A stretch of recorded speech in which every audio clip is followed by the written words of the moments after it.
Vamos lá, falar agora das campanhas, né? Esse foi um assunto dos mais importantes e, evidentemente, continuará sendo importante. Nós vamos ter pesquisas daqui quando, Caio? Já daqui 2 dias já tem a próxima, né? Sim, sim.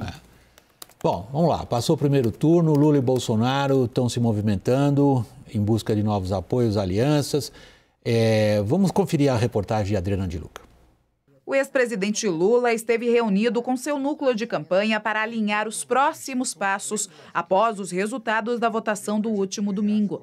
A avaliação é de que Lula precisa direcionar energia para o sudeste do país, principalmente em Minas Gerais, para garantir que a dianteira obtida no estado não dissolva, e em São Paulo, onde o petista perdeu para Bolsonaro no primeiro turno.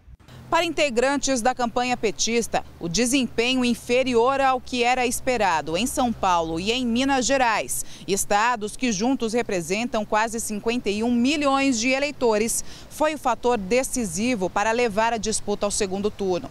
Agora, a expectativa é de que o candidato a vice-presidente Geraldo Alckmin entre em ação, intensificando a agenda no interior paulista para tentar reverter a vantagem de Bolsonaro no estado. O que ele precisa agora, de fato, é acenar ao eleitor do Ciro e da Simone Tebet, né, e fazer alguns acenos, inclusive também ao centro, que envolve também o eleitor médio, sabe? Aquele que não está numa disputa entre militantes, não respira política todo dia. O presidente Bolsonaro também já começou a articulação para a segunda etapa da disputa. Nesta segunda-feira, se encontrou com aliados no Palácio do Planalto. Entre eles, Tarcísio de Freitas, cujo resultado em São Paulo surpreendeu e é visto como um triunfo a ser explorado para ganhar no Sudeste. Além dele, há expectativa por parte de Bolsonaro de que os governadores já reeleitos Cláudio Castro e Romeu Zema se integrem à sua campanha. Esses políticos, muitos deles têm portas abertas com prefeitos, possuem suas próprias militâncias, suas próprias mobilizações, geram palanque também. Bolsonaro perdeu muito tempo, sabe? Fazendo campanha para o apoiador mais radical, para o militante, esqueceu do eleitor médio. Agora ele tem a chance de repensar essa estratégia também. A campanha de Bolsonaro também planeja uma ofensiva no Nordeste para tentar reduzir o domínio de Lula na região. A grande questão, tanto para o Bolsonaro quanto para o Lula, é conseguir nesse momento falar da economia pelo cotidiano do eleitor. Porque é esse o tema que vai dar o tom nesse segundo turno. Bom, vamos separar em 2 pedaços. Os temas que podem ser decisivos e os espaços geográficos que são considerados decisivos. O Sudeste está na cara. Caio, você que tem acompanhado sempre de perto também os bastidores da campanha do Bolsonaro, já é possível nesse momento identificar os eixos, as formas de atuação ou é muito cedo ainda?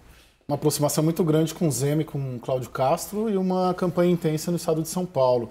É vista como esse segundo turno uma eleição da oposição contra o Estado, da oposição Lula contra a máquina administrativa do Rio de Janeiro, de Minas Gerais e a federal. E por isso que essa interação dessa máquina, a interação de Brasília com Belo Horizonte e Rio de Janeiro, a campanha, e eu também, acredito que vai ser determinante nesse sentido. A forma como essa engrenagem foi bem azeitada. Até que ponto o Zema vai entrar com tudo, até que ponto o Cláudio Castro vai entrar com tudo e principalmente a eficácia dessa operação política dos estados, esses 2 estados, segundo e terceiro maior colégio eleitoral do país, operando para o Palácio do Planalto. O Caio descreveu o que a gente diria em linguagem militar, quais são os componentes que formam a força de ataque do Bolsonaro. Você tem já percebido quais os conteúdos? Conteúdos, por exemplo, se a ênfase se tratando de economia, que é óbvio, em que estaria a ênfase em economia? O discurso dele ontem, eu acho que ele já deu todas as pistas, né? Uma ênfase em tentar mostrar que a economia está melhorando e vai melhorar mais e que ele, Bolsonaro, é o responsável por isso. Tentar angariar esses ganhos econômicos que nem sempre são todos frutos do governo e tentar mostrar que, olha, se a esquerda ganhar, vai ser pior, a sua situação vai piorar. E aí ele vai entrar um pouco nessa narrativa ideológica de bater, olha como está a situação na Argentina, China, olha como está a situação na Venezuela, é isso que vocês querem para o Brasil? Acho que ele vai se escorar nessas duas questões, na melhora econômica que sim estamos vivendo no país e nessa situação complicada que a gente vê em regimes de esquerda na América Latina. É esse binômio que ele vai tentar juntar para dizer que ele é uma opção melhor. E o Lula, Caio? Tem conseguido estabelecer as pontes que ele evidentemente anunciou que vai tentar conseguir? O Lula, a estratégia central é atrair os eleitores e principalmente os candidatos da terceira via, tanto o Ciro quanto o Simone. Nesse sentido, deve conseguir, né? O MDB vai liberar, mas a Simone deve apoiar. E o PDT, eu estou acreditando que tanto o PDT quanto o Ciro Gomes vão declarar apoio para o Lula. Agora, aí que ele não tem máquina, né? Ele tem ali os governadores que foram eleitos, que eles já vão alinhados ao partidos que foram reeleitos e tal, os que estão em disputa de segundo turno aqui em São Paulo. Mas essa é a estratégia principal, convencer os eleitores. E lembrando de novo, né? Tem uma campanha do Bolsonaro muito animada, entusiasmada com esse segundo turno, mas é 1,5%, né? 1,5% de votos que o Lula precisa para chegar na metade. Enquanto o Bolsonaro precisa de 6 e alguma coisa. Exatamente. Raquel, havia uma enorme consternação de ontem à noite para hoje, nos grupos que a gente acompanha, que tem voz, influência, contato, participam, ajudam na campanha do Lula. Alguns, inclusive, dizendo, gente, por que vocês estão deprimidos? Na verdade, nós ganhamos, nós estamos 6 milhões de votos à frente. Parece ter caído um pouco a ficha que a estratégia de busca pelo voto útil irritou o eleitor, ao invés de atraí-lo. Há algo nas discussões dentro da campanha petista que tenha chamado a atenção sua em termos de vamos rever o que a gente fez? William, um silêncio. Eu não sei como é que o Caio vê, mas assim, eu sinto eles muito fechados numa reflexão, porque assim, ganharam perdendo.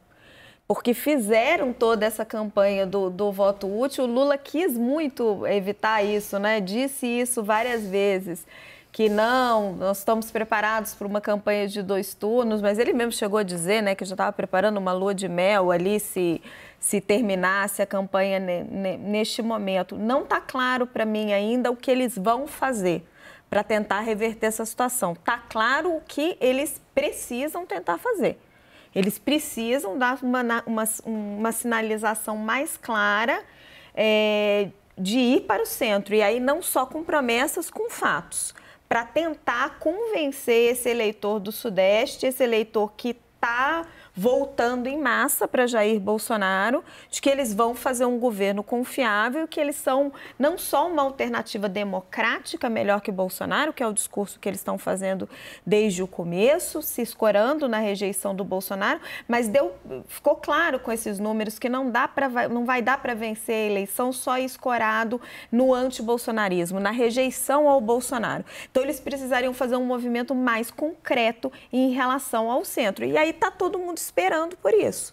A gente vê os aliados de Simone Tebet esperando para ver como é que ela consegue se posicionar ou não, se ele vai ter algo mais programático para oferecer para que ela possa apoiar.